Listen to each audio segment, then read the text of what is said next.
The emergency room, if you've been in it, you know that it's not your first option. You shouldn't make that your first option. It's a lot more of a hassle, and if you do have a primary care physician who's there to help you out in your time of need, go to him first.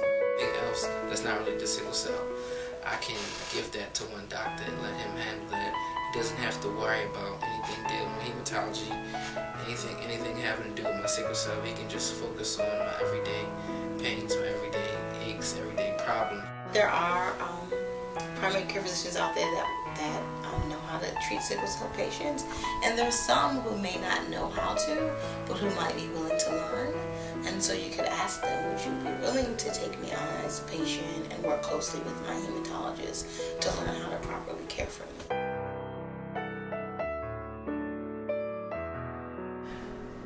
I feel like a lot of people don't realize that seeing a doctor when you're not sick is just as important as seeing a doctor when you are sick. A lot of our patients tend to stray away from primary care because they feel like sickle cell is a majority of what they deal with on a daily basis as far as chronic disease state. The medical system is just very, very complicated, and navigating the various levels of the medical system can be difficult. You all are busy, and it's hard seeing two doctors when you think one doctor can do it all. But I've spent the last 10 years learning how to take care of people with sickle cell disease the best. And that means that some of the other things that I used to do, sewing up people that had cuts, taking care of sprained ankles, I haven't been doing much of that. Get out of practice. So I think that you really need to have two doctors to get the best care. There's a better one. You know, if they can become like a team, they can also help you find out what's going on with you, help prescribe medicine. And if there's two people battling it out, you know that when they finally do come down to consensus, it's going to be the right one because they both had time to sit down and talk about both of your different needs that you presented to each doctor.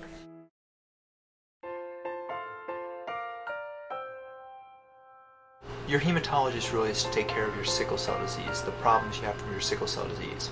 And that's their focus, that's my focus. Your primary care doctor takes care of your general health. That might be managing your high blood pressure or diabetes, taking care of your sprained ankle, your sore throat. One doctor can't do everything. A primary care physician can help them coordinate their care. Basically, when they see specialists, they're seeing specialists who deal with one's organ system and deals with one issue at hand, but doesn't necessarily look at the patient as a whole picture. The hematologist that we have, he's just there for blood. He's just there for sickle cell. That's what he does. The primary care doctor he's there for everything else. So like, say if you are in pain, but it's not sickle cell related pain, he's there to run those tests, see if it's whatever else it could be, your little bumps and bruises along the way, if it's a cold, anything else like that, he's there for you. Yeah, you can separate the two, so you won't have one doctor struggling to keep up with your regular problems, your everyday problems, and then mixing that with the hematology problems, sickle cell problems. You can set them off so I can call this doctor for primary care, and I can call this doctor for hematology. So, like I said, it's just one factor of a person. You can have a cold and your hematologist may not know how to actually deal with that cold because she's focused on mainly just your sickle cell. If you're seeing a specialist in one area, then that means they focus just on that area.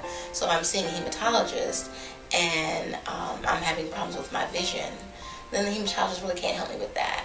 Whereas an internist is able to say to me, a primary care physician is able to direct me into all the different directions that I need to go in. A primary care doctor is like the main route to your health.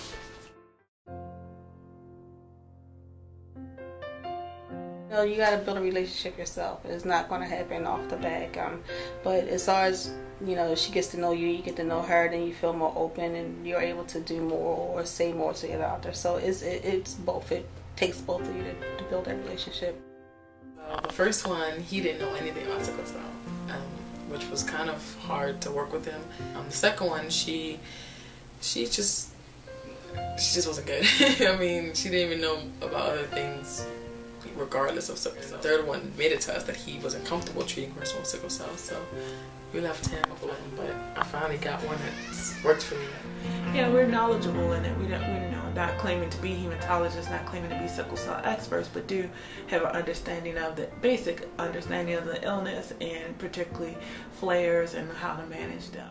And trying on a new doctor is like, you know, a pair of shoes. You might try on a pair and you're right. You may not like that pair. It might not fit very well. So you might need to try another one or another one until you find the right fit. But if you find the right fit and you're able to keep that person for years and years, it's worth the 2 or 3 that you may go through to get to the right person.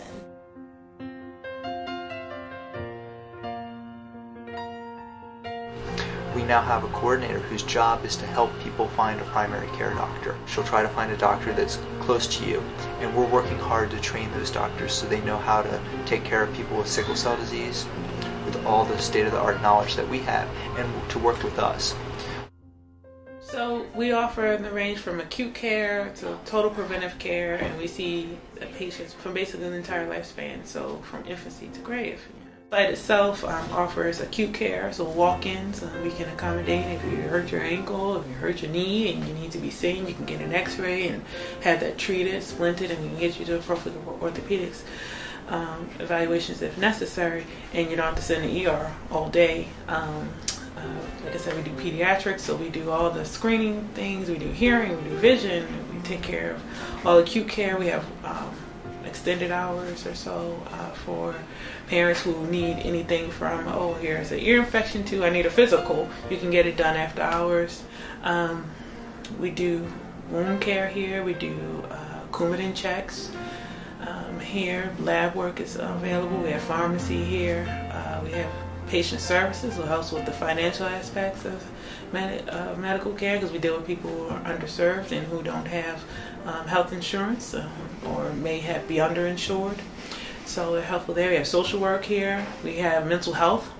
You're the focus of the visit, and so our goal is to get you in quickly, because we know that you have other things to do, address your concerns, and understandably address your concerns in the time allotted. Most of you have been to the emergency department for something, and you know that there's often a long wait.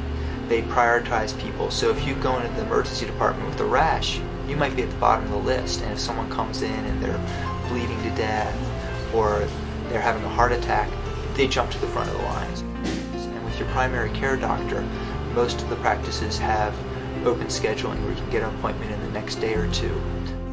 All providers here have same-day appointments, so if a patient needs to be seen, we get them in, and if there's some unforeseen reason that the schedule doesn't accommodate, the staff just lets the provider explain the situation, and we work them into the schedule for the day. But we always have same-day appointments. If expense is an issue because of a lack of insurance, some of the primary care sites offer a sliding scale. Say don't not go just because you don't have insurance.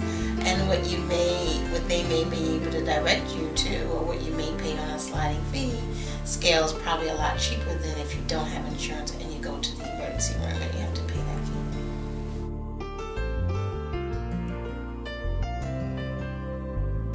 I think in the long term, investing in your health results in better health and less time spent on health care. Once you become their patient, they care about you or theirs. They care about you. And whatever it is that they can do to help you with, they can help you with it. A person who knows you, so who knows your medical history, who knows what medications you're taking, and may have known that if you're coming in for an acute issue, is this an indication that this is something going on, because you keep coming back. They kind of know you from that standpoint of not just seeing you at one point in time, but kind of looking at a person over a longitudinal time. She was able to assist with me being admitted in the paperwork process instead of me having to wait.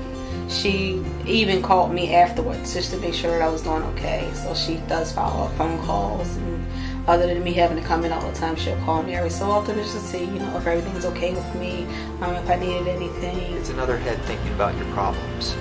So someone maybe with some different experience and different expertise.